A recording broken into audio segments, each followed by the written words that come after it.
All right, so there was a news article that broke about how the U.S. may adopt health policy, not policy, recommendations, advisements that advise Americans only have 2 drinks per week because that's what Canada's put into place. It's kind of a health advisement, for healthy things. And a lot of people on the right were just like flabbergasted by this. And we're like, oh, Biden's not going to make me drink 2 beers per week and that's it. I'll drink as much as I want. And so I didn't stitch in those creators that are saying that stuff. And the reason being is I just don't want to deal with them. There's going to be nothing productive to come of that. But to add some commentary to this, it's an advisement. Like, it's one of those things that they're not going to jail you if you have more than 2 beers per week. They're not going to come after your beer. You guys want something out of nothing, but it's a health advisement. And just to get this out of the way, drink as much as you want. Binge drink. Just drink yourself off. I don't care. It's a health advisement for people that want to stay healthier. Some people can drink a lot and think they're okay, and they're not. Ultimately, alcohol is bad for us in large quantities. Small amounts has been shown to be okay via numerous studies. A glass of wine per night can be good for you. Some studies show, others say you should have one per week. But really, it's an advisement. It's for those of us that want to look into something and say, hey, I want to be healthy.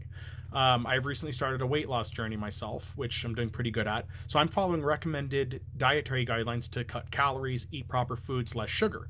For example, health regulations, not regulations. I keep saying that wrong. And I think there's a lot of people on the right get confused if they're not trying to confuse people. Health recommendations is the words we're looking for.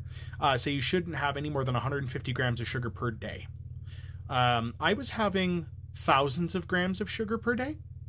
And within 5 days of stopping that, within a week of stopping that, 7 days, I dropped 5 pounds immediately. And the effects of not having that much sugar are still lasting at this point. It is helpful. So they're not telling you can't have beer. They're just saying don't drink as much. And it's not that I don't enjoy beer. I love beer, but I'm a social drinker. I don't drink when I'm alone. I generally have to be around people to want to drink a lot of alcohol. I can drink a lot of alcohol. My friends can attest to that. I can drink a lot. But I don't drink a lot when I'm by myself or when I'm not in a social setting. It's just not something I do.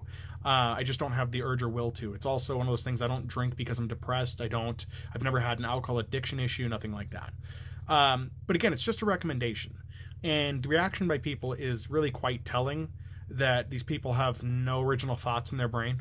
They're rebelling against the wrong things, And so, yeah, it's just laughable to watch these people complain about being told that, hey, maybe you shouldn't drink as much. It may not be a good idea for your health. And they're just like, hey, well, watch me. And so I used to think that when people are like, if you just tell Republicans not to do something, they'll do it. And then they'll just take care of themselves. Like, hey, don't stick that fork in the toaster. And they're like, you can't tell me what to do, And I didn't think that was true, but it turns out it is. It actually is. So anyway, that's my 2 cents on the deal. If you haven't seen that story on TikTok, I'm surprised. If you haven't seen just the news article, that I could understand because that was only like one article posted once. So, but anyway, that's my commentary on the issue.